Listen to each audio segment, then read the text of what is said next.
कई विद्वान सज्जन गुरबाणी दी शब्द की कथा विच साखी सुनाउण दा विरोध करते हैं, पर धन सतगुरु श्री गुरु अर्जन देव साहब जी खुद आप गुरबाणी के शब्द विच सानू साखियां सुना रहे ने। क्योंकि ਜਿਹੜੀਆਂ ਗੁਰਮत के अनुसार संतां भगतां दीयां साखियां सुनाउणियां हन, पढ़नियां ने, विचारनियां ने, सुननियां ने, इस दे नाल नाम जपण विच उत्साह मिलदा है, मन दे विच धीरज आउंदी है, मन तगड़ा हुंदा है। जिवें भगत धन्ना जी बाबत पंजवें पातशाह जी का ही बचन है, महला पंजवा, गोबिंद गोबिंद गोबिंद संग नाम देव मन लीना, आड़ दाम को शिपुरु होयो लाखीना, बुरना तरना त्याग प्रीत चरण कबीरा, नीच भुला जो लाहरा भयो गुणी गहीरा, रविदास तो अंदर ढोर नींद तिन त्यागी माया, प्रगट हुआ साध संग हर दर्शन भाया, सहनाई बुतकारियां कह कर सुनिया, हृदय वसिया पार ब्रह्म भगता में गणिया, यह विद सुन के जट रो उठ भगती लगा, मिले प्रतख गुसाइया धन्ना बड़भागा। इन्हां भगतां दीयां साखियां, इन्हां दा जीवन सुन के ही भगत धन्ना जी मोह माया वालों उठ के भगती करन विच लगे, तां उन्होंने परमात्मा की प्राप्ति की। साखी के नाल मन नूं बल मिलता है। आओ पंजवें पातशाह श्री गुरु अर्जन देव साहब जी के पावन मुखार बिंद तो भगत माल दीयां साखियां भगतां दीयां जिस तरह उन्होंने नाम जपिया सिद्ध रखिया सरवण करके लाभ प्राप्त करो जी। एक बार उच्चारण करो सतनाम श्री वाहिगुरु जी। सतनाम श्री वाहिगुरु साहिब जीओ। बसंता बसंत राग अंदर पंजवें पातशाह धन श्री गुरु अर्जन देव साहब जी यह बावन शब्द उच्चारण कर रहे ने। कार पहला दो तुकिया, पहले सुरताल दे विच ये दो तुकां ते अंक वाली बाणी उच्चारण करते हुए भगतां दीयां साखियां द्वारा नाम जपण दा उपदेश बख्शिश करते हैं। एक ओंकार, एक अद्वितीय जो ब्रह्म है ओंकार सर्वदा प्रकाशक है। सतगुर प्रसाद, जो कि सतगुरां दी कृपा द्वारा प्राप्त हुंदा है। सन साखी मन जप प्यार, ये मना तू भगतां दे जीवन दीयां साखियां सुन या साडी सिੱਖਿਆ सुन के प्यार नाल प्रभु दा नाम जपना कर। अजामल उतरया कह एक बार, देख अजामल पापी जग जाने नमक माही निस्तारा। अजामल एक बार अखीरली अवस्था विच परमात्मा का नाम कह के संसार तो तर गया सी। तू भी नाम जप तू ही तर जावेगा। वो तो बहुत बड़ा पापी सी ते जे कोई चंगा भला गुरसिख अमृतधारी गुरु जी की आज्ञा मन के श्री गुरु ग्रंथ साहब नूं गुरु मनदिया बाणी पढ़ेगा नाम जपेगा क्यों नहीं तरेगा। अजामल कान कुबज जाति का ब्राह्मण सीगा। इसका पिता राज पंडित सी। पिता जी ने ਇਹਨੂੰ ਵਿਦਿਆ ਗੁਰੂ ਕੋਲ ਵਿਦਿਆ ਪੜ੍ਹਨ ਲਈ ਭੇਜਿਆ। ਗੁਰੂ ਜੀ ਦਾ ਆਸ਼ਰਮ ਪਹਾੜ ਵੱਲ ਸੀ ਅਤੇ ਇਸ ਦਾ ਘਰ ਸ਼ਹਿਰ ਦੀ ਦੱਖਣ ਵੱਲ ਸੀ। ਗੁਰੂ ਜੀ ਨੇ ਅਜਾਮਲ ਨੂੰ ਪਹਿਲੇ ਦਿਨ ਤੋਂ ਇਹ ਹਦਾਇਤ ਦੇ ਰੱਖੀ ਸੀ ਕਿ ਵਿਦਿਆ ਪੜ੍ਹਨ ਲਈ ਆਉਣ ਤੇ ਘਰ ਨੂੰ ਜਾਣ ਸਮੇਂ ਸ਼ਹਿਰ ਦੇ ਅੰਦਰਲੇ ਰਸਤੇ ਨੂੰ ਨਹੀਂ ਆਉਣਾ, ਕਦੇ ਨਾ ਹੀ ਬਾਜ਼ਾਰ ਥਾਣੀ ਜਾਣਾ ਹੈ, ਬਾਹਰਲੇ ਰਸਤੇ ਨੂੰ ਘੁੰਮ ਕੇ ਆਉਣਾ ਹੈ। ਇਸ ਨਾਲ ਅਜਾਮਲ ਨੂੰ 2.5-3 ਮੀਲ ਦਾ ਪੈਂਡਾ ਵਾਧੂ ਤੈਅ ਕਰਨਾ ਪੈਂਦਾ ਸੀ। ਅਜਾਮਲ ਬਾਹਰਲੇ ਰਸਤੇ ਨੂੰ ਹੁੰਦਾ ਤੇ ਪੜ੍ਹਨ ਤੋਂ ਬਾਅਦ ਉਸੇ ਰਸਤੇ ਨੂੰ ਵਾਪਸ ਚਲਾ ਜਾਂਦਾ ਸੀ। ਇਹਨੇ ਬਹੁਤ ਸਾਰੇ ਵੇਦਾਂ, ਸ਼ਾਸਤਰਾਂ ਅਤੇ ਧਰਮ ਗ੍ਰੰਥਾਂ ਦਾ ਅਧਿਐਨ ਕਰ ਲਿਆ। ਇੱਕ ਦਿਨ ਅਜਾਮਲ ਆਪਣੇ ਗੁਰੂ ਜੀ ਦੇ ਕਥਨਾਂ ਦੀ ਉਲੰਘਣਾ ਕਰਕੇ ਸ਼ਹਿਰ ਦੇ ਵਿਚਕਾਰਲੇ ਰਸਤੇ ਰਾਹੀਂ ਚੱਲ ਪਿਆ। ਇਸ ਰਸਤੇ ਵਿੱਚ ਵੇਸ਼ਵਾਵਾਂ ਦੇ ਕੋਠੇ ਪੈਂਦੇ ਸਨ ਅਤੇ ਰਸਤੇ ਵਿੱਚ ਤੁਰੇ ਜਾਂਦੇ ਅਜਾਮਲ ਨੂੰ ਇੱਕ ਮੁਟਿਆਰ ਵੇਸ਼ਵਾ ਨੇ ਆਪਣੇ ਨੈਣਾਂ ਦੇ ਤੀਰ ਦਾ ਸ਼ਿਕਾਰ ਬਣਾ ਲਿਆ। ਅਜਾਮਲ ਦੀ ਚੜ੍ਹਦੀ ਜਵਾਨੀ, ਵੇਸ਼ਵਾ ਦੀ ਸੁੰਦਰਤਾ ਦੇ ਕਾਮ ਵਾਸਨਾ ਦੇ ਹਾਵਾਂ ਭਾਵਾਂ ਨੇ ਅਜਾਮਲ ਨੂੰ ਪੂਰੀ ਤਰ੍ਹਾਂ ਵੇਸ਼ਵਾ ਦਾ ਹੀ ਬਣਾ ਦਿੱਤਾ। ਉਸ ਸਮੇਂ ਤੋਂ ਉਹ ਵੇਸ਼ਵਾ ਦੇ ਘਰ ਜਾਣ ਲੱਗ ਪਿਆ ਤੇ ਗੁਰੂ ਜੀ ਦੇ ਆਸ਼ਰਮ ਵਿੱਚ ਜਾਣਾ ਛੱਡ ਦਿੱਤਾ। ਭਾਵੇਂ ਘਰ ਵਿੱਚ ਅਜਾਮਲ ਦੀ ਵਿਆਹੁਤਾ ਪਤਨੀ ਵੀ ਸੀ, ਪਰੰਤੂ ਵੇਸ਼ਵਾ ਦੀ ਸੁੰਦਰਤਾ ਤੇ ਚੰਚਲਤਾ ਨੇ ਅਜਾਮਲ ਨੂੰ ਸ਼ਾਦੀ ਕਰਾਉਣ ਸਮੇਂ ਕੀਤੇ ਸਾਰੇ ਵਾਅਦੇ ਭੁਲਾ ਦਿੱਤੇ।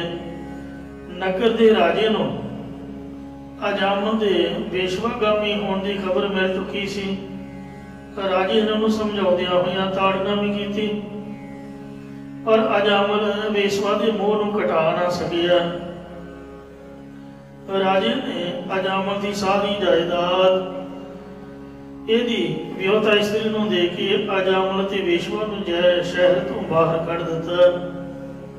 ਇਹ ਦੋਵੇਂ ਬਾਹਰ ਜੰਗਲ ਵਿੱਚ ਇੱਕ ਝੌਂਪੜੀ ਜਿਹੀ ਬਣਾ ਕੇ ਉੱਥੇ ਹੀ ਰਹਿਣ ਲੱਗ ਪਏ ਅਤੇ ਪੇਟ ਭਰਨ ਲਈ ਛੋਟੇ-ਮੋਟੇ ਪੰਛੀ, ਜਾਨਵਰਾਂ ਦਾ ਸ਼ਿਕਾਰ ਕਰਨਾ ਸ਼ੁਰੂ ਕਰ ਦਿੱਤਾ, ਜਿਸ ਕਾਰਨ ਲੋਕੀ ਉਸ ਨੂੰ ਅਜਾਮਲ ਪਾਪੀ ਕਹਿਣ ਲੱਗ ਪਏ ਸਨ। ਇਸ ਤਰ੍ਹਾਂ ਸਮਾਂ ਬੀਤਦਾ ਗਿਆ ਅਤੇ ਇਹਨਾਂ ਦੇ ਘਰ 6 ਪੁੱਤਰਾਂ ਨੇ ਜਨਮ ਲਿਆ। ਅਜਾਮਲ ਪਰਿਵਾਰ ਦੀ ਪਰਵਰਿਸ਼ ਲਈ ਸਾਰਾ ਦਿਨ ਚਿੜੀਆਂ ਤੇ ਪੰਛੀਆਂ ਦਾ ਸ਼ਿਕਾਰ ਖੇਡਦਾ ਰਹਿੰਦਾ। ਇਹਨਾਂ ਪੰਛੀਆਂ ਦਾ ਮਾਸ ਭੁੰਨ ਕੇ ਆਪਣਾ ਤੇ ਆਪਣੇ ਪਰਿਵਾਰ ਦਾ ਪੇਟ ਭਰਦਾ। ਇੱਕ ਦਿਨ ਸਿਆਲ ਦੀ ਝੜੀ ਲੱਗੀ ਹੋਈ ਸੀ। ਸੰਧਿਆ ਵੇਲੇ 2 ਸਾਧੂ ਦੀ ਝੌਂਪੜੀ ਕੋਲ ਆਏ। ਅਜਾਮਲ ਘਰ ਨਹੀਂ ਸੀ। ਵੇਸ਼ਵਾ ਨੇ ਉਹਨਾਂ ਦਾ ਸਨਮਾਨ ਕੀਤਾ। ਵੇਸ਼ਵਾ ਦਾ ਮਨ ਸਾਧੂਆਂ ਦੇ ਦਰਸ਼ਨ ਕਰਕੇ ਸ਼ਾਂਤ ਹੋ ਗਿਆ। ਆਪਣੇ ਪਾਸ ਵਾਲੀ ਝੌਂਪੜੀ 'ਚ ਉਹਨਾਂ ਨੂੰ ਠਹਿਰਾ ਦਿੱਤਾ। ਗਰਮ ਪਾਣੀ ਨਾਲ ਉਹਨਾਂ ਦੇ ਹੱਥ ਪੈਰ ਧੋਏ। ਇਹਨਾਂ ਨੂੰ ਅਜਾਮਲ ਵੀ ਆਣ ਪਹੁੰਚਿਆ। ਵੇਸ਼ਵਾ ਨੇ ਕਿਹਾ ਕਿ ਅੱਜ ਅਸੀਂ ਘਰੇ ਮਾਸ ਨਹੀਂ ਲੈਣਾ, ਘਰ ਵਿੱਚ ਸੰਤ ਆਏ ਹੋਏ ਨੇ, ਇਹਨਾਂ ਪੰਛੀਆਂ ਨੂੰ ਕਿਸੇ ਹੋਰ ਨੂੰ ਦੇ ਦੇਵੋ। ਅਜਾਮਲ ਨੇ ਉਵੇਂ ਹੀ ਕੀਤਾ ਅਤੇ ਆਪਣੇ ਹੱਥ ਪੈਰ ਧੋ ਕੇ ਸੰਤਾਂ ਦੇ ਚਰਨੀ ਢਹਿ ਪਿਆ ਅਤੇ ਰੋ ਰੋ ਕੇ ਆਪਣੇ ਕੀਤੇ ਗੁਨਾਹਾਂ ਦੀ ਖਿਮਾ ਮੰਗਣ ਲੱਗਾ ਅਤੇ ਸੰਤਾਂ ਨੂੰ ਪੁੱਜੇ ਹੋਏ ਛੋਲੇ ਖਵਾ ਕੇ ਆਰਾਮ ਕਰਨ ਲਈ ਕਿਹਾ। ਦੂਜੇ ਦਿਨ ਅਜਾਮਲ ਨੇ ਸੰਤਾਂ ਨੂੰ ਆਪਣੀ ਸਾਰੀ ਕਥਾ ਸੁਣਾ ਦਿੱਤੀ ਅਤੇ ਆਪਣੇ ਜੀਵਨ ਦੇ ਉਧਾਰ ਲਈ ਬੇਨਤੀ ਕੀਤੀ। ਸੰਤਾਂ ਨੇ ਇਸ ਦੇ ਘਰ ਰਾਤ ਜੋ ਕੱਟੀ ਸੀ ਅਤੇ ਆਨੰਦਾਣਾ ਛਕਿਆ ਸੀ, ਜਿਸ ਕਰਕੇ ਸੰਤ ਉਹਨਾਂ ਦਾ ਉਧਾਰ ਕਰਨਾ ਚਾਹੁੰਦੇ ਸਨ।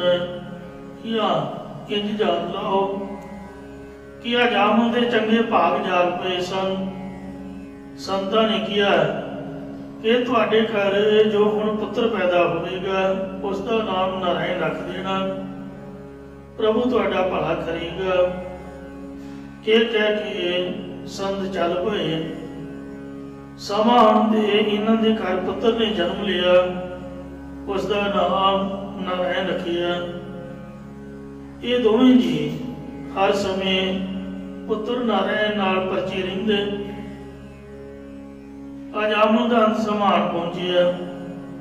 ਯਮਦੂਤ ਇਹਦੀ ਜਿੰਦ ਕੱਢਣ ਲਈ ਆਏ। ਅੱਜ ਆਮਨ ਆਪਣੇ ਪੁੱਤਰ ਨਾਰਾਇਣ ਨੂੰ ਵਾਜਾ ਮਾਰਨ ਲੱਗ ਪਿਆ ਕਿ ਪੁੱਤਰ ਨਾਰਾਇਣ, ਮੈਨੂੰ ਇਹਨਾਂ ਜਮਦੂਤਾਂ ਕੋਲੋਂ ਬਚਾ ਲੈ। ਇਹ ਸੁਣ ਕੇ ਯਮਦੂਤ ਡਰ ਗਏ ਕਿ ਨਾਰਾਇਣ ਦਾ ਨਾਮ ਲੈਣ ਵਾਲੇ ਨੂੰ ਅਸੀਂ ਕਿਵੇਂ ਲਿਜਾ ਸਕਦੇ ਹਾਂ।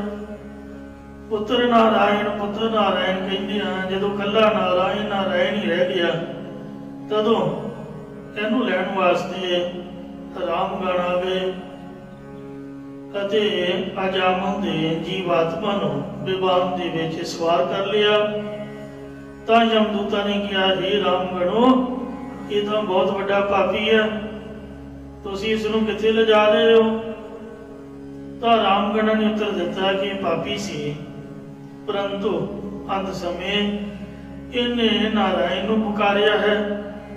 ਇਸ ਲਈ ਹੇ ਯਮਦੂਤੋ, ਹੁਣ ਸਾਡੇ ਨਾਲ ਇਹ ਬੈਕੁੰਠ ਧਾਮ ਜਾ ਰਹੀ ਹੈ ਤੇ ਨਾਲ ਹੀ ਨਹੀਂ ਗਿਆ, ਸਗੋਂ ਬੈਕੁੰਠ ਦਾ ਵਾਸੀ ਬਣ ਗਿਆ। ਇਉਂ ਭਾਵੇਂ ਪੁੱਤਰ ਦਾ ਨਾਮ ਰੱਖਿਆ ਹੋਣ ਕਾਰਨੀ ਪ੍ਰਭੂ ਦਾ ਨਾਮ ਲਿਆ, ਪਰ ਅਜਾਮਲ ਸਾਧ ਸੰਗਤ ਜੀ ਜਮਾਂ ਤੋਂ ਬਚ ਕੇ ਬੈਕੁੰਠ ਦੇ ਵਿੱਚ ਉਸ ਦਾ ਨਿਵਾਸ ਹੋਇਆ। ਇਹ ਨਾਮ ਦੀ ਮਹਿਮਾ ਹੈ ਕਿ ਅਜਾਮਲ ਜਮਾਂ ਦੇ ਦੇਸ਼ ਨੂੰ ਨਹੀਂ ਗਿਆ। ਅਜਾਮਲ ਪਾਪੀ ਜਗ ਜਾਣੇ, ਨਿਮਕ ਮਾਹੀ ਨਿਸਤਾਰਾ। ਇੱਕ ਨਿਮਕ ਦੇ ਵਿੱਚ ਨਾਰਾਇਣ ਨਾਮ ਕਹਿਣ ਦੇ ਨਾਲ ਅਜਾਮਲ ਪਾਪੀ ਦਾ ਜਗ ਤੋਂ ਪਾਰ ਉਤਾਰਾ ਹੋਇਆ। ਸੋ ਇਸ ਤੋਂ ਅੱਗੇ ਸਤਿਗੁਰੂ ਜੀ ਦੂਸਰੀ ਸਾਖੀ ਪ੍ਰਾਰੰਭ ਕਰਦੇ ਹਨ। ਵਾਲਮੀਕੈ ਹੋਆ ਸਾਧ ਸੰਗ। ਵਾਲਮੀਕ ਦੇ ਤਾਈ ਵੀ ਸ੍ਰੇਸ਼ਟ ਮਹਾਤਮਾ ਜਨਾਂ ਦਾ ਸੰਗ ਪ੍ਰਾਪਤ ਹੋਇਆ ਸੀ। ਤਦੋਂ ਉਹ ਸਿਮਰਨ ਭਜਨ ਕਰਕੇ ਸੰਸਾਰ ਸਮੁੰਦਰ ਤੋਂ ਪਾਰ ਹੋਇਆ ਸੀ। ਵਾਲਮੀਕ ਨਾਮ ਦੇ ਦੋ ਰਿਸ਼ੀ ਹੋਏ ਹਨ। ਇੱਕ ਤ੍ਰੇਤੇ ਯੁੱਗ ਵਿੱਚ ਹੋਇਆ, ਜਿਨਨੇ ਭਗਵਾਨ ਰਾਮਚੰਦਰ ਜੀ ਦੇ ਜਨਮ ਤੋਂ 10,000 ਸਾਲ ਪਹਿਲਾਂ ਹੀ ਰਾਮਾਇਣ ਲਿਖ ਦਿੱਤੀ ਸੀ। ਆਪਾਂ ਉਹਦੀ ਗੱਲ ਨਹੀਂ ਕਰਾਂਗੇ। ਉਹ ਗੁਰੂ ਮੰਨਦੇ ਨੇ ਲੋਕ, ਜਿਹੜੇ ਵਾਲਮੀਕੀ ਪੰਥ ਵਾਲੇ ਨੇ ਉਹਨੂੰ ਗੁਰੂ ਮੰਨਦੇ ਨੇ, ਰਾਮਚੰਦਰ ਦੀ ਰਾਮਾਇਣ ਲਿਖਣ ਵਾਲੇ ਨੂੰ। ਇੱਥੇ ਜਿਹੜੇ ਵਾਲਮੀਕ ਦੀ ਸਾਖੀ ਅਸੀਂ ਸੁਣਾਉਣ ਲੱਗੇ ਹਾਂ, ਕੋਈ ਭੁਲੇਖਾ ਨਾ ਖਾ ਜਾਏ, ਅਸੀਂ ਗੁਰੂ ਦੀ ਸਾਖੀ ਨਹੀਂ ਸੁਣਾ ਰਹੇ ਹਾਂ ਜਿਹਨੂੰ ਲੋਕ ਗੁਰੂ ਮੰਨਦੇ ਨੇ।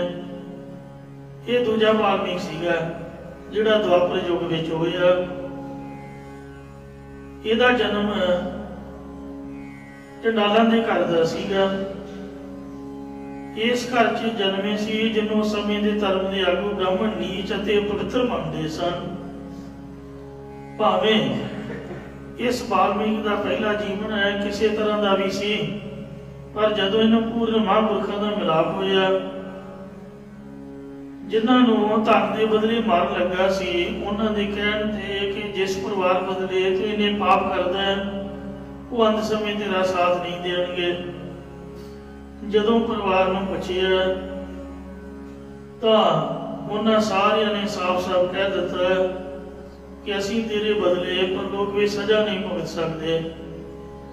ਤੇਰਾ ਫਰਜ਼ ਹੈ ਕਿ ਤੂੰ ਸਾਡੀ ਪਾਲਣਾ ਕਰ, ਭਾਵੇਂ ਜਿਵੇਂ ਮਰਜ਼ੀ ਕਰ। ਉੱਥੇ ਤਾਂ ਆਪੋ ਆਪਣੇ ਕਰਮਾਂ ਦਾ ਲੇਖਾ ਜੋਖਾ ਭੁਗਤਣਾ ਪੈਂਦਾ ਹੈ, ਕੋਈ ਵੀ ਕਿਸੇ ਦੀ ਸਹਾਇਤਾ ਨਹੀਂ ਕਰਦਾ। ਉਹ ਫਿਰ ਵਾਪਸ ਉਹਨਾਂ ਮਹਾਂਪੁਰਖਾਂ ਕੋਲ ਆਇਆ ਸੀ ਅਤੇ ਖਿਮਾ ਮੰਗੀ ਤੇ ਉਪਦੇਸ਼ ਦੀ ਯਾਚਨਾ ਕੀਤੀ। ਤਦੋਂ ਉਹਨਾਂ ਨੇ ਵੇਦਾਂ ਸ਼ਾਸਤਰਾਂ ਦੇ ਗਿਆਤੇ ਪੰਡਤਾਂ ਤੋਂ ਡਰਦੇ ਹੋਇਆਂ ਸਿੱਧਾ ਨਾਮ ਰਾਮ ਦੇਣ ਦੀ ਬਜਾਏ ਮਰਾ ਦਾ ਉਪਦੇਸ਼ ਦੇ ਦਿੱਤਾ, ਜੋ ਉਲਟ ਕੇ ਰਾਮ ਰਾਮ ਹੀ ਹੋ ਗਿਆ। ਫਿਰ ਇਹਨੇ ਸੰਸਾਰ ਤੋਂ ਪ੍ਰਾਪਤ ਹੋ ਕੇ ਐਸੀ ਬੰਦਗੀ ਕੀਤੀ ਜਿਸ ਦੀ ਬੰਦਗੀ ਦੇ ਪ੍ਰਤਾਪ ਕਰਕੇ ਇਹ ਵਾਲਮੀਕ 4 ਕੁੰਡਾਂ ਵਿੱਚ ਜਾਣਿਆ ਗਿਆ ਅਤੇ ਇੱਕ ਮਹਾਨ ਰਿਸ਼ੀ ਬਣਿਆ। ਇਸ ਮਹਾਰਿਸ਼ੀ ਦੇ ਚਰਨ ਪਹਿਣ ਕਰਕੇ ਹੀ पांडवों का जग संपूर्ण होया सी। जो द्रौपदी ने बेनती की कि महापुरखो जिन्ने कदम मैं चल के आई हाँ गिन लो, ਉਹਦੇ ਵਿੱਚੋਂ 100 ਤੇ 1 ਸਮੇਤ ਜਗ ਦਾ ਫਲ ਤੁਸੀਂ ਰੱਖ ਲਓ, ਬਾਕੀ ਮੇਰੀ ਝੋਲੀ ਪਾਓ, ਪਰ ਚਲੋ ਜ਼ਰੂਰ। कृष्ण जी ने आप इस वाल्मीकि ऋषि के चरण धोते सन, क्योंकि कृष्ण जी ने सेवा ही चरण धोने की लई सी जग विच। जदों वाल्मीकि ऋषि ने खाण वास्ते सारे खट्टे मिठे भोजन इकट्ठे ला लिया सी, उस वक्त द्रौपदी ने शंका की सी कि ये नाम जप के ऋषि तो बन गया, पर यदि आदत जिहड़ी है सुभाव है वो नीवी जात वाला ही रहा। जिवें अजकल भी आ जिहड़े ब्राह्मण आदत या पंजाब तो बाहरले लोग ने, भावें प्रधानमंत्री भी बन जाण, फिर भी वो हत्थां दे नाल ही चौल खांदे ने, चमचे पासे रख देंगे, जे चमचे दो भी ते चमचे नाल नहीं खांदे, सुभाव जो ऐसा है। ते वैसे जिहड़े डाइटिशियन ने, न्यूट्रिशन देने वाले ने, उन्हां दा भी यही ख्याल है कि स्टील के चमचे नाल खाण दी बजाय जे हत्थ नाल भोजन खाधा जाए ते उहदे नाल ज़्यादा ताकत मिलती है। उहदे तत्त हत्थां दे कुछ होर हुंदे ने। सो रहो विचार आप अपना सुभाव है। जद द्रौपदी ने शंका की कि वेखो खाण की भी इजाजत नहीं, सारा कुछ ला लिया, उस वेले कृष्ण ने द्रौपदी की शंका मिटण वास्ते वाल्मीकि ऋषि नूं पुछया कि हे ऋषि जी, तुसीं सारे खट्टे मिठे भोजन क्यों ला लए ने? तदों वाल्मीकि ने कहा, हे भगवान जी, मैं सोचिया कि जेकर मैं तुहानूं मिठे भोजन का भोग लवाया तां किते तुहानूं सलूणा भोजन खाण की इच्छा ना होवे, जे मैं सलूणे भोजन नूं भोग लवा दिता तां किते तुहानूं मिठा खाण की रुचि ना होवे। इसलिए मैं सारे भोजन इकट्ठे कीते ने कि जिहड़ा भी भोजन तुहानूं चंगा लगे तुसीं उही छक लवोगे। ये सुन के द्रौपदी की शंका मिट गई सी। सो वाल्मीकि हुआ साध संग, साधुओं के संग ते नाम दे सिमरन करके ही वाल्मीकि ऋषि का उद्धार होया। सानू भी वाहिगुरु का नाम जपना चाहिए है। तू को मिलिया हर ने संग, तू भगत नूं हरि परमात्मा बिना शंका दे प्रतख होके मिलिया सी। भागवत अते विष्णु पुराण के अनुसार भगत ध्रुव जी राजा उतानपाद का पुत्र सी। राजे उतानपाद दी दो स्त्रियां सुनीति ते सुरुचि सन। भगत ध्रुव जी का जन्म सुनीति के उदर तो होया ते सुरुचि के उदर तो उत्तम नाम के बालक ने जन्म लिया। राजे का सुरुचि नाल ही रानी नाल ज्यादा प्यार सी। एक दिन राजे उतानपाद ने अपनी गोदी में सुरुचि रानी के पुत्र उत्तम नूं बिठाया हुआ सी। अपने भरा उत्तम नूं अपने पिता की गोदी में बैठा वेख के ध्रुव भी अपने पिता की गोदी में जा बैठा। तदों सुरुचि रानी ने चपेड़ा मार के राजे की गोदी में उठा दिता अते किया कि हे बालक, इस गोदी में बैठने का अधिकार सिर्फ मेरे उदर तो पैदा हुए बालक उत्तम का ही है। जे तू इस गोदी में बैठने का चाहवान है तो भगती कर ते इच्छा अनुसार शरीर छड़ के मेरे उदर तो जन्म ले। तो वो ये सुन के रोंदा रोंदा अपनी मां सुनीति के कोल आके गोदी में बैठ गया।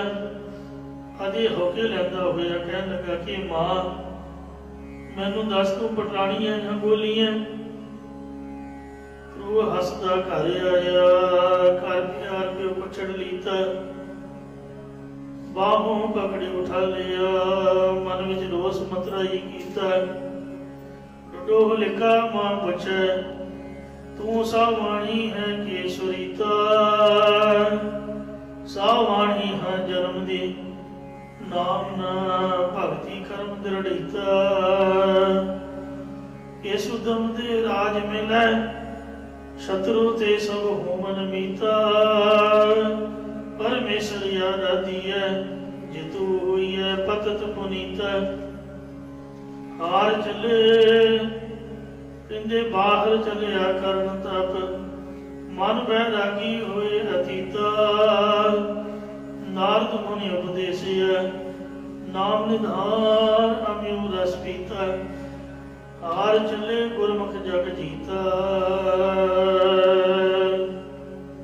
मां कह लगी कि हाँ पुत्र, तेरी मतरई मां सच आखती है कि तू मेरे जही अभागण दे उधर तू जन्म लैके राज सिंहासन दे किवें बैठ सकदा है। मैं जन्म दी तां सावाणी राणी है, पर परमात्मा की भगती भजन सिमरन ना करन करके हूं गोलियां वर्गी होई पाईयां। अगों ध्रुव ने कहा कि मां फिर किस उद्यम करके राजगद्दी की प्राप्ति होगी। तो मां ने अगों सिक्ख्या दी कि हे पुत्र, परमात्मा की बंदगी करके ही सारे राजपाल के सुख प्राप्त होंदे ने। ये सुन के ध्रुव ने अपनी माता के पैरों से मत्था टेकिया अते बाहर जंगल में तपस्या करनी चल पिया। तदों रस्ते में इसनों नारद मुनि जी मिले। उन्होंने इसकी परीक्षा लैके नाम मंत्र का उपदेश दिता। फिर ध्रुव ने मधुबन में जाके अजिहा घोर तप किया कि विष्णु भगवान जी ने साक्षात प्रत्यक्ष होके ध्रुव भगत नूं निहाल किया अते सारियां कामनावां भी पूरियां कीतियां। फिर जदों ध्रुव तप करके वापस आया तो इसके पिता ने सारा राज भाग इसनूं दे दिता। इसका दूजा भरा उत्तम जंगल में शिकार खेडन लई गया सी तो उत्थे जच्छा हथों ही मारिया गया। इसकी मतरई मां सुरजी अपने पुत्र नूं लभण लई जंगल की डौंगणी में सड़ के मर गई सी। इस प्रकार ध्रुव निश्चिंत होके 36,000 वरा आगरे विच राज करता रहा। फिर चल पदवी नूं भी प्राप्त होया अते सारी दुनिया नूं दस दिता कि भगती का एडा बड़ा प्रताप है। क्यों ध्रुव को मिलिया हर निसंग जिहड़ा भगत ध्रुव जी है, इसनूं परमात्मा बिना शंका दे प्रत्यक्ष होके मिलिया सी। क्यों नाम जपण दे नाल गुरु महाराज सच्चे पातशाह की प्राप्ति क्यों नहीं होगी? क्यों वाहिगुरु प्रसन्न नहीं होगा? तेरे संत जाचो चरण रेना। ये साखियां सुनाउण दा ये भाव है कि हे प्रभु, मैं तेरे शांत चित संतां महात्मा जनां दे चरणां दी धूड़ी मंगदा हां। ले मस्तक लावाओ कर कृपा देना। हे प्रभु, तू धूड़ी अपनी मेहर करके देना कर। मैं उस धूड़ी नूं लैके अपने मत्थे उपर लाउणा करा। विश्राम दे के अगे चलते ने। धन का उतरी हर कह दूता। तोते नूं हरि परमात्मा दा राम नाम कहाउंदी हुई गणका बेसवा भी संसार समुद्र तो तर गई सी। या तोता राम राम कहंदा सी ते गणका भी राम राम कह के उधर गई सी। एक महात्मा बाहर जंगल विच रिहा करदे सन। एक दिन वो नगर विच आए। उधरों मींह बहुत पैन लग गया। सियाले की रुत सी। महात्मा के वस्त्र भी सारे भिज गए सन।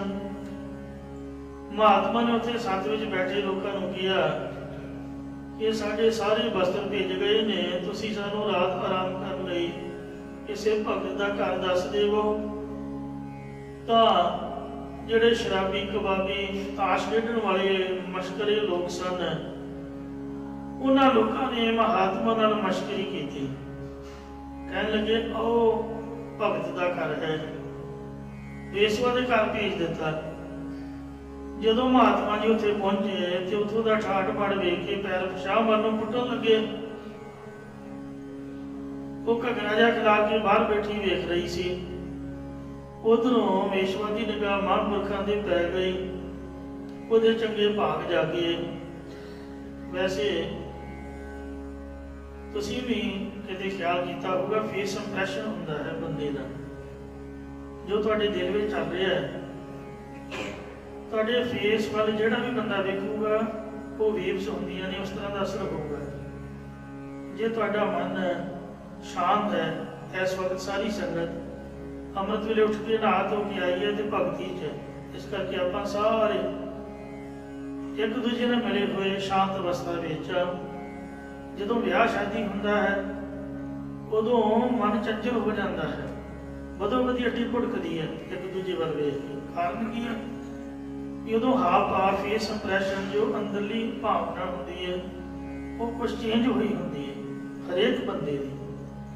जदों कोई चढ़ाई कर गया होवे, बंदा नाम ही रोवे, रोंदे वाल वेख के फेस इंप्रैशन हुंदा, अंदरलियां भावनावां वो वेव्स होंदियां ने, बदो बदी बंदे दे मन चों रोना आउंदा है। तो इस तरह जे कोई आप चंगा होवे तां दूसरे ते चंगा प्रभाव पा सकता है और उन्होंने चंगा बना सकता है। पर यह ब्रह्म ज्ञानियों की अवस्था है। आम बंदा जिहड़ा है कई बार बुरी संगत विच मिल के बुरा बन जाता। जिस वक्त ਉਹਦੇ ਚੰਗੇ ਭਾਗ ਜਾਗੇ ਤੇ ਉਹ ਮਹਾਂਪੁਰਖਾਂ ਦੇ ਚਰਨੀ ਪਈ ਬੇਨਤੀ ਕਰਨ ਲੱਗੀ, ਮਹਾਰਾਜ मैं बहुत पापण हाँ, सारी जिंदगी मंद कर्मी करती रही हाँ, मेरे को तो बहुत सारे पापी मंद दृष्टि वाले विषयी पुरखी आते हैं, तुसी अचानक ही मेरे घर आए हो, कृपा करके मेरा भी उद्धार करो। महांपुरखों ने दी बेनती सुन के दयालता आई ते उहदा उद्धार कर ले गया कि तू अगे वास्ते वेश्वा का पेशा छड्ड दे ते राम का नाम जपिया कर। उन्हें कहा, महाराज मैं कदे राम नाम जपिया ही नहीं ते मेरी आदत ही नहीं है, मैनू पता ही नहीं कि राम नाम जपीदा किवें है। तो महापुरखों ने सुते सिद्ध किया, क्या साडे पासों तोता एक रख ला, इस तोते नूं असीं राम नाम जपाउण दा सुभाव बनाया होया, इसलिए अमृत वेले उठ के इशनान करके आप राम नाम जपिया करी ते तोते कोलों राम नाम सुनिया करी, परमात्मा भला करेगा। यूं आके महापुरख चले गए। महापुरखों की कृपा वाली वचन सुन के ते मन के तोते नूं उन्हें अपने को रख लिया ते महापुरखों के दसे अनुसार अमृत वेले इशनान करके आप परमात्मा का नाम जपिया करे, तोते को जपाया करे ते सुनिया करे। यो परमात्मा नाल बहुत प्रेम जाग पिया, रात नूं सोना भी छड़ दिता। वाहिगुरू का नाम जपण तो भुख भी नहीं लगती ते नींद भी नहीं आती, घट जाती है। एक रस परमात्मा के नाम का वो चिंतन करन लग पई। एक दिन हनेरी रात नूं एक जहरीले सप ने तोते नूं पिंजरे च डंग मार के मार दिता ते आप कुंडल मार के उस पिंजरे विच ही बैठ गया। हनेरे विच ही नित दे नियम अनुसार गंगा तोते नूं राम राम कहण लगी, परंतु पिंजरे विचों तोते दी कोई आवाज ना आई। उन्हें सोचा भी तोता सुता पिया होवेगा।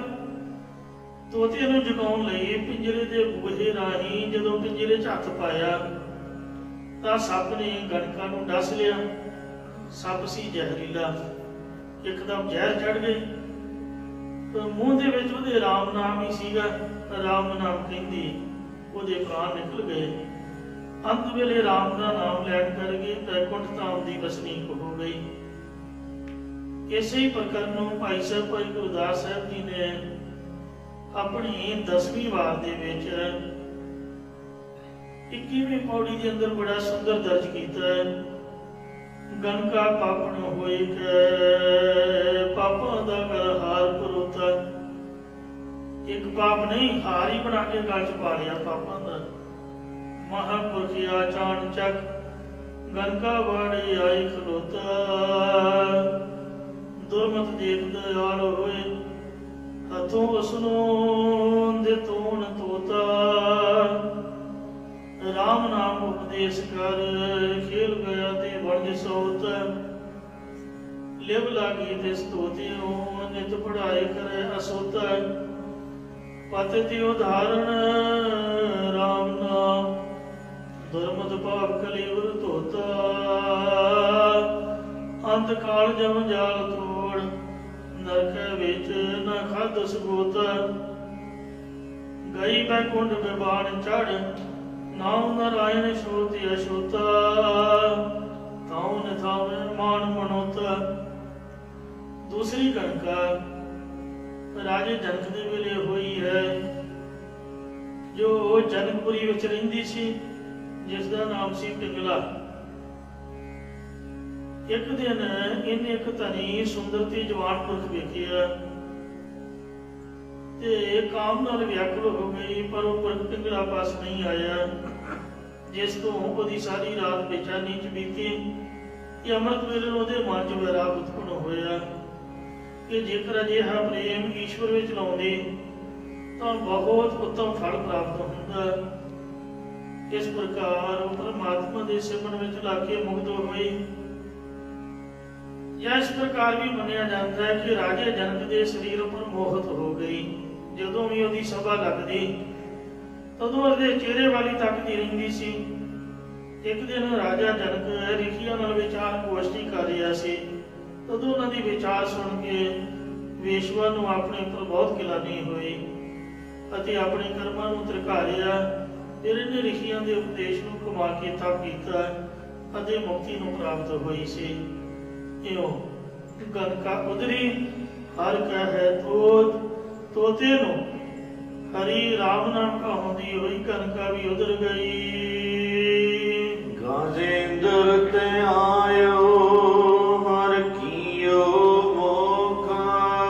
ਜਦੋਂ ਤੰਦੂਏ ਦੇ ਜਾਲ ਵਿੱਚ ਫਸੇ ਹੋਏ ਗਾਜੇਂਦਰ ਐਰਾਵਤ ਹਾਥੀਆਂ ਦੇ ਸਰਦਾਰ ਵੱਡੇ ਹਾਥੀ ਨੇ ਪਰਾਬਾਣੀ ਦੁਆਰਾ ਪਰਮਾਤਮਾ ਨੂੰ ਰੱਦ ਨਾ ਕੀਤਾ ਸੀ, ਤਦੋਂ ਹਰੀ ਪਰਮਾਤਮਾ ਨੇ ਤੰਦੂਏ ਦੀਆਂ ਤਾਰਾਂ ਕੱਢ ਕੇ ਹਾਥੀ ਨੂੰ ਮੁਕਤ ਕੀਤਾ ਸੀ। ਚੰਦਰਕ ਮੁਨੀ ਹਰੀ ਹਰ ਖੇਤਰ ਜੋ ਪਟਨਾ ਸਾਹਿਬ ਤੋਂ ਗੰਗਾ ਵਾਲੇ ਪਾਸੇ ਦੇ ਸੁਸ਼ੋਭਿਤ ਹੈ, ਜਿੱਥੇ ਕੱਤਕ ਦੀ ਪੂਰਨਮਾਸ਼ੀ ਨੂੰ ਬਹੁਤ ਭਾਰੀ ਮੇਲਾ ਲੱਗਦਾ ਹੈ, ਉੱਥੇ ਚੰਦਰਕ ਮੁਨੀ ਬੈਠਾ ਤਪ ਕਰ ਰਿਹਾ ਸੀ। ਇਹਨੇ ਉੱਥੇ ਆਪਣੀ ਕੁਟੀਆ ਕੋਲ ਇੱਕ ਬਹੁਤ ਸੁੰਦਰ ਫੁੱਲਾਂ ਦੀ ਬਗੀਚੀ ਲਾਈ ਹੋਈ ਸੀ। ਇੱਕ ਰਾਜਾ ਆਪਣੇ ਰਾਜ ਦੇ ਅਭਿਮਾਨ ਦੇ ਸਹਿਤ ਸੁੰਦਰ ਬਗੀਚੀ ਵੇਖ ਕੇ ਹਾਥੀ ਸਮੇਤ ਉਹਦੇ ਵਿੱਚ ਆ ਵੜਿਆ। ਹਾਥੀ ਨੇ ਬਗੀਚੀ ਦੀਆਂ ਵੇਲਾਂ ਦਾ ਨੁਕਸਾਨ ਕਰ ਦਿੱਤਾ, ਫੁੱਲ ਤੇ ਵੇਲਾਂ ਤੋੜ ਭੰਨ ਦਿੱਤੀਆਂ।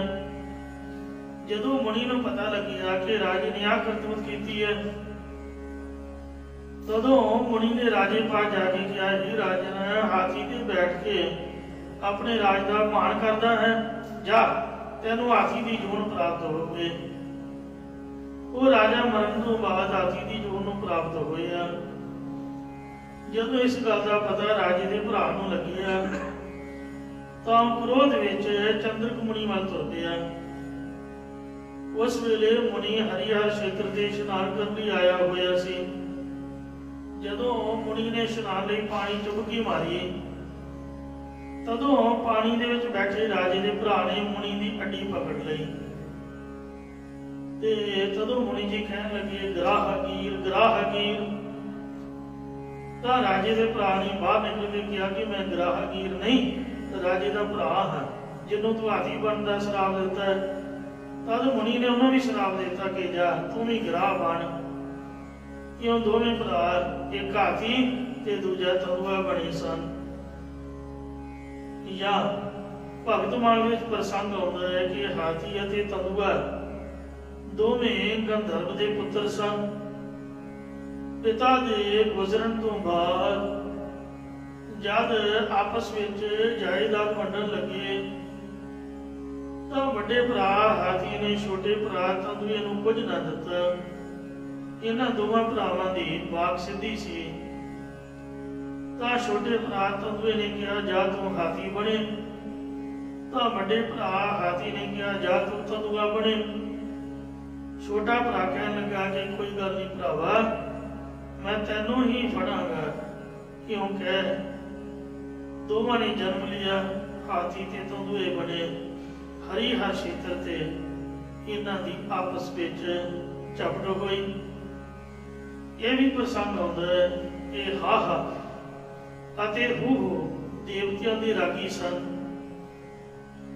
हा हा हू हू गंधर्व अप्सरा बाणी में भी आता है।